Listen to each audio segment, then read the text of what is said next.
అన్నమయ్య జిల్లా రాచపల్లిలోని శ్రీ ఆర్యమాంబ తల్లి జాతర ఘనంగా జరిగింది.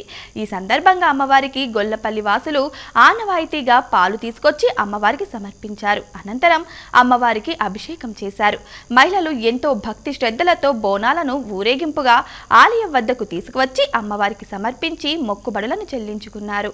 చాందిని బండ్లు కట్టించిన భక్తులు ఆలయం చుట్టూ ప్రదర్శించి తమ తమ మొక్కుబడులను తీర్చుకున్నారు. చెక్క భజనలు, వివిధ సాంస్కృతిక కార్యక్రమాలు భక్తులను ఎంతగానో ఆకట్టుకున్నాయి.